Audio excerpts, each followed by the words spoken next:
Digital Art Academy presents a preview of Anime Studio Pro 6 by DrEddie Harrison. In this preview, I'm not going to explain every little detail like I do in the class itself, but this should give you a good idea of what the lessons are like. And you're welcome to share this file with anyone who might be interested in studying Anime Studio Pro 6. Best wishes, and I hope you enjoy the lesson. Hello, I want to introduce you to Jonathan. This is a character that I drew with the help of my secretary's 9-year-old son, hence the rather interesting color combinations. But I'm going to show you how simple it can be to create and animate a character. So I'm going to redraw this hand and redraw this foot and let you see the process. First, let's do the hand. So we're going to use this tool, which allows us to click and drag, and here comes a thumb. You can see it's very primitive, and I'm making it kind of a mitten hand just because I didn't need the detail for this particular character. Now I'll go to our Translate Points tool and I'll fine-tune this a little bit more, make it look a little more hand-like. Maybe bring this down a little more here and this one over here. And of course you can fine-tune this to your own tastes, and if you wanted to, add fingers. There, we have basically that same shape.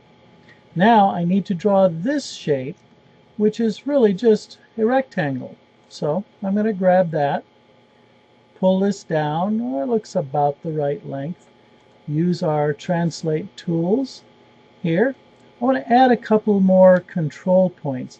That's important because where the control points are is a good place to have the joints for the bones.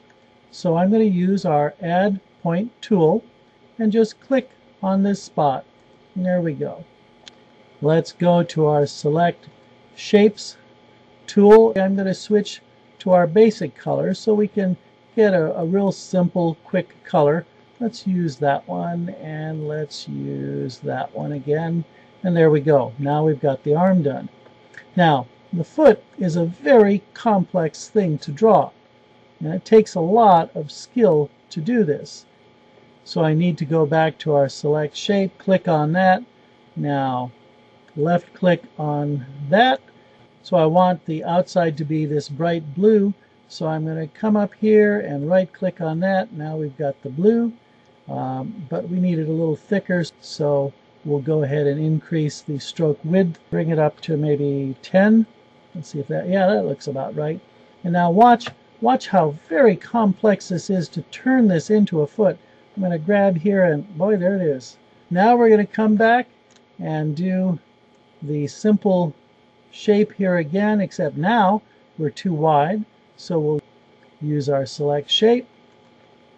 Bring this back down to 4, hit enter, and go back to our yellow down here and our black here. And then we'll use our Add Points, and now we've got the points we need there. We'll go up to that Rotate tool, bring this over, slide it into position. And now I'm going to use our Select Shapes and hit the down arrow, which brings it behind the shape here. And the same way up here, bring it behind the shape. There we go. And now we have those created. Now I'll use the Select Points tool to select this object, hold the Shift to select this object. Now I'll use a simple copy paste, and I'm using Control-C, Control-V.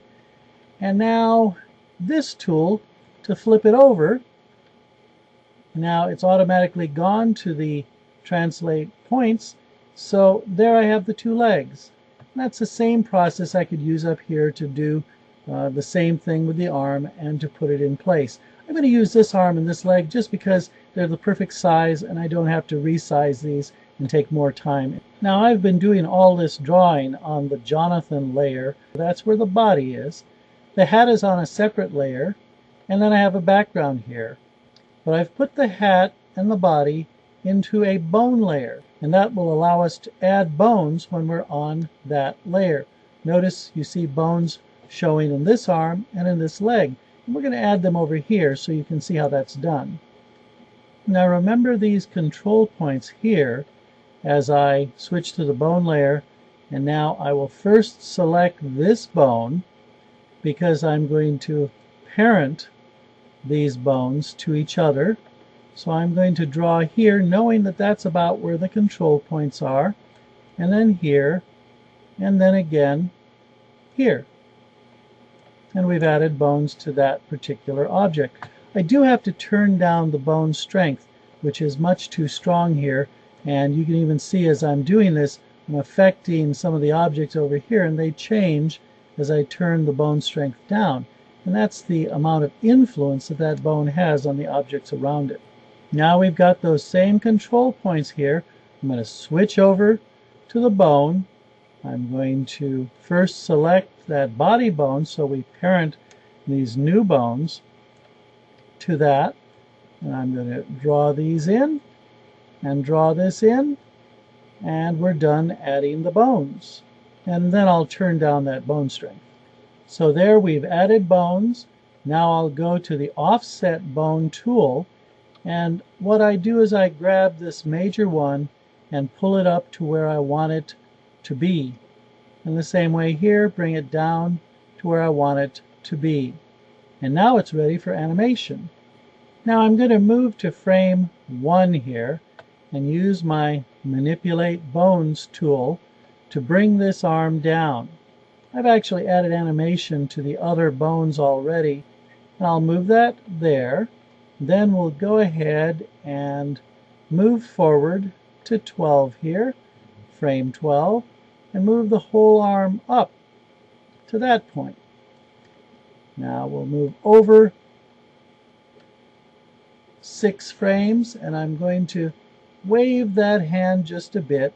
Come over here, do the same thing now, pull it back, pull the hand back, come over here now, about midway there, move the hand over just a little bit. Now move over here, same kind of thing, same action. Each time I'm moving the timeline forward to a different frame so that I'm telling it where I want this arm and hand to be when we get to this point. And it's just a very simple little animation. But it begins to give you the idea of what can be accomplished in this amazing program. Now we'll bring it over one more time here and come back and bring this back down and bring it down the rest of the way. So we're back to more or less a neutral position here. Bring the hand down, and then let's see how we're doing. And we'll scrub through this. Look at that. Look at that. He's waving. It's amazing. Let's turn on the clouds, turn on the background, and run the animation. And there you see the incredible magic and power of Anime Studio. In a matter of minutes, we've been able to create a very simple and enjoyable animation. And these are some of the wonders you can create with Anime Studio Pro 6. What will you create? I hope you enjoyed this preview of the class. Please share this file with anyone who might be interested in studying this amazing program. Best wishes from Dr. Eddie Harrison.